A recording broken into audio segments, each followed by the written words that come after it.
Hello everyone, my self Piyush Ranjan from BMS second prof. आज है 19 नवंबर 25 and हमने एक लेक्चर सीरीज स्टार्ट की है जिसका फर्स्ट लेक्चर ऑलरेडी आ चुका है। सब्जेक्ट है संहिता अध्ययन। बुक हम कवर कर रहे हैं चरक संहिता और आज की टॉपिक है हिस्ट्री ऑफ चरक संहिता।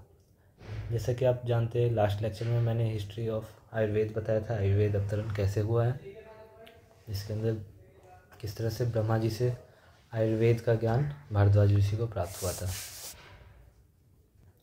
जो उसका श्लोक था, ब्रह्मणा ही यथा प्रोक्तम आयुर्वेदम प्रजापति चरक सूत्रस्थान आयुर्वेद 1 मिनट गाइस, आयुर्वेद अवतरण चरक सूत्र 1 की 4 और 5 श्लोक। अब आज हम थोड़ा सा हिस्ट्री ऑफ संहिता चरक संहिता देखेंगे। इसमें आयुर्वेद ऑलरेडी भारद्वाज ऋषि गए थे वहाँ पर। भारद्वाज ऋषि को इंद्र ने भारद्वाज ऋषि को आयुर्वेद का ज्ञान दिया था। इसमें भारद्वाज ऋषि को ज्ञान त्रिसूत्र रूप में दिया गया था, ये हम आगे डिस्कस करेंगे। बट आज हम देखेंगे कि चरक संहिता का निर्माण कैसे हुआ है। कोई भी चैप्टर जब एंड होता है तो इसमें एक श्लोक लिखा मिलेगा आप सभी को। श्लोक कुछ इस प्रकार से है।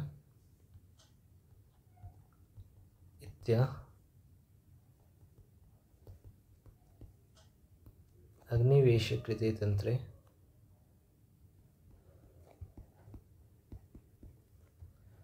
चरक प्रति संस्कृते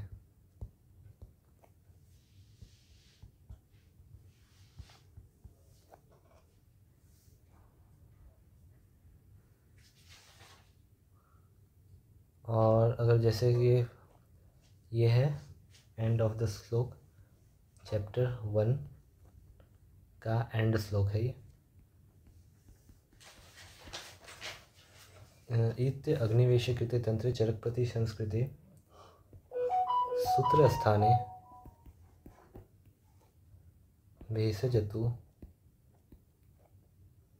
भेषज चतुष्के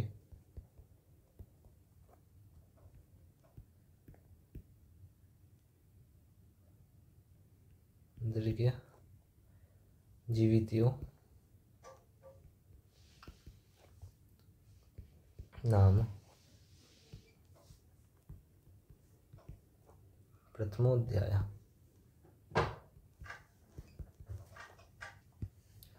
हमने जैसा पहले देखा था कि सूत्रस्थान को चतुष्क में बांटा हुआ है। जो शुरुआत में श्लोक लिखा है वो है इत्य अग्निवेशे कृते तंत्रे चरक प्रति संस्कृते। अब हम जानेंगे सबसे पहले कि जो भारद्वाज हुए हैं उनके 6 शिष्य हुए थे। एक्चुअल में ये जो चरक संहिता है, ये चरक संहिता अग्निवेश तंत्र है। अग्निवेश तंत्र, ये जो चरक संहिता है वो अग्निवेश तंत्र है। आगे हम जानेंगे कि जो भारद्वाज ऋषि थे जिन्होंने आयुर्वेद का त्रिसूत्र रूप में ज्ञान प्राप्त किया था, उनके 6 शिष्य हुए थे।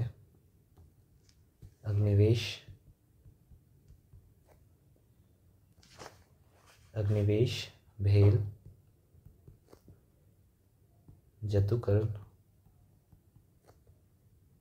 पराशर, हारित एंड क्षारपानी।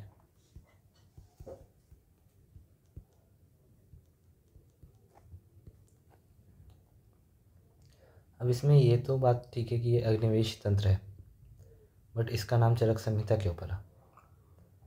जब आप चरक संहिता पढ़ोगे तो उसमें ये है, जब आप बुक पढ़ोगे, जब बुक बाय काशीनाथ पांडे,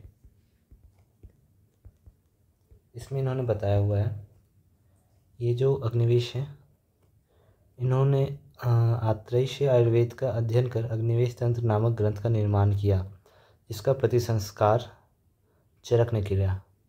तो ये जो श्लोक है इत्य अग्निवेशे कृते तंत्रे चरक प्रति संस्कृति, ये यहाँ से आता है। पाणिनि के गर्ग आदि गण में जतुकर्ण, पराशर आदि सत्तीर्थियों के साथ अग्निवेश का भी नाम है। यह पाणिनि के पूर्ववर्ती थे। सतपथ ब्राह्मण में इनके वंशजों का उल्लेख होने से यह उसके भी पूर्ववर्ती थे, यह प्रमाणित होता है। तो इनकी हिस्ट्री अलग अलग टाइम पे कैसे थी, महाभारत में क्या थी, पर यह अग्निवेश तंत्रकार की ही रचना है, इसमें संदेह है।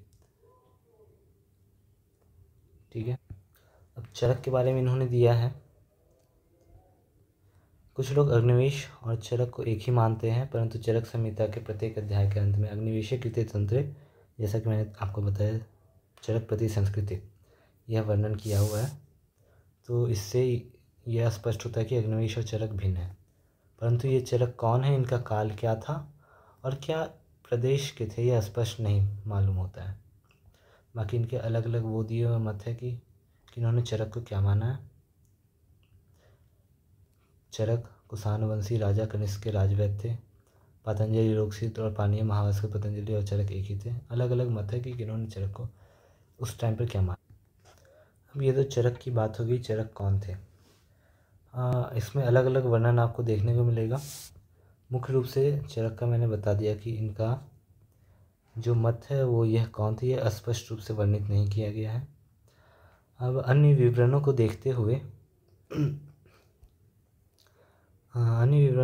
हुए यही मानना उचित है, प्रतीत होता है कि अग्निवेश तंत्र के प्रति संस्कृत चरक याज्ञवल्क्य के सतीर्थ या वैशंपायन के शिष्य थे और यह ईसा पूर्व 3000 वर्ष के लगभग पूर्ववर्ती थे। पाश्चात्य चिकित्सा पद्धति के आचार्य हिपोक्रेट्स भी इनके सिद्धांतों का भाव लिया है, ऐसा कुछ विद्वानों का मत है। अब आज के समय पर जो हमारे पास चरक संहिता उपलब्ध है, उनको किसने लिखा। वर्तमान में उपलब्ध चरक संहिता में स्पष्ट रूप से वर्णित है कि इस संहिता के चिकित्सा स्थान के 17 अध्याय और 12 अध्याय के कल्प और सिद्धि स्थान नहीं मिलते थे, जिन्हें कपिल बल के पुत्र दृढ़बल ने विभिन्न संहिताओं से सार संग्रह कर पूरा किया है। अब दृढ़बल कौन थे, यह भी पूछा जाता है। दृढ़बल ये एक शैव थे, पंचनदपुर के रहने वाले थे। पंचनदपुर का अर्थ होता है काशीपुर। पंचनद शब्द पंजाब के लिए भी प्रसिद्ध है। तो ये थी चरक संहिता के ऊपर थोड़ी सी जानकारी। अब हम बात करते हैं चरक संहिता के ऊपर कौन कौन से टीकाकार उपलब्ध हैं आज के समय, कौन कौन से टीकाकार थे। सबसे पहले तो अगर जब आप बुक पढ़ोगे, ये वाली बुक जो मैंने आपको बताई थी काशीनाथ पांडे वाली चरक संहिता, तो इसमें आपको कुल मिलाकर 28 से 29 टीकाकार उपलब्ध होते हैं, जिसमें से कुछ प्रमुख टीकाकार जो इन्होंने बताए हैं। पातंजलि वार्तिक,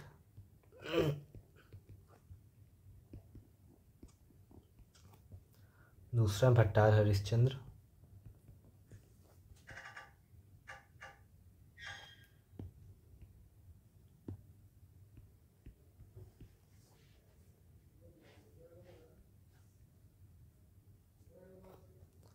तीसरा है हिमदत्त, चौथा जेजट और पांचवा हम लेंगे चक्रपाणि दत्त। इनका वर्णन आप आगे भी जब पढ़ोगे संहिताएं तो सुनने को मिलेगा चक्रपाणि दत्त के बारे में। अन्य में इस बुक में आपको कुल 28-29 टीकाकारों का वर्णन मिलेगा। ये थी चरक संहिता के बारे में थोड़ी सी डिटेल, हिस्ट्री ऑफ चरक संहिता। इसके अंदर एक और चीज़, कौन से टीकाकार ने कौन कौन सी टीकाएं लिखी है, तो मुख्य रूप से चक्रपाणि दत्त ने आपको आयुर्वेद दीपिका नाम की अति सुंदर टीका लिखी है। आयुर्वेद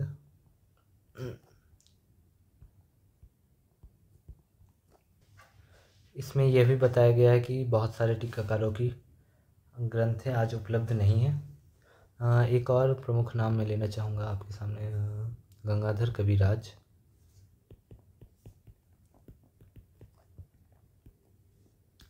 जिन्होंने चरक के ऊपर लिखी है जल्प कल्प तरु। जल्प कल्प तरु नाम की टीका। ये टॉपिक हिस्ट्री ऑफ चरक संहिता यहाँ कंप्लीट होता है। अब जो नेक्स्ट टॉपिक हम स्टार्ट करेंगे वो है चतुर्विध पुरुषार्थ। चतुर्विध पुरुषार्थ, 4 पुरुषार्थ कहे गए हैं, धर्म अर्थ काम मोक्ष।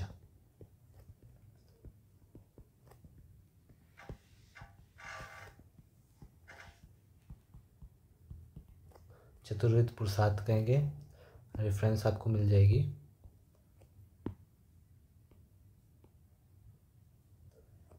चरक सूत्र 1/15,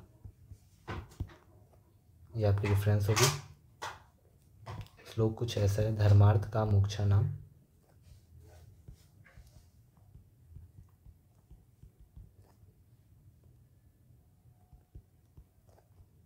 आरोग्यम मूलमुत्तमम।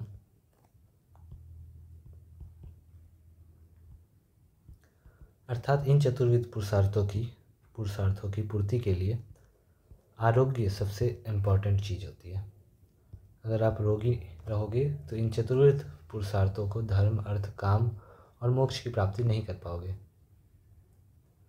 आरोग्यता सबसे ज़्यादा जरूरी है। नेक्स्ट जो हम टॉपिक कवर करेंगे वह है त्रिसूत्र आयुर्वेद, जिसको हम नेक्स्ट लेक्चर में बताएंगे। इसका बस आप रेफरेंस जान लो। रेफरेंस चरक सूत्र पहला का 24वां श्लोक, त्रिसूत्र रूप Ayurveda,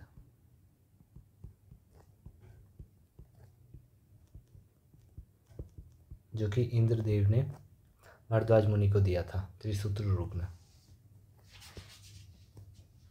in next lecture, thank you guys.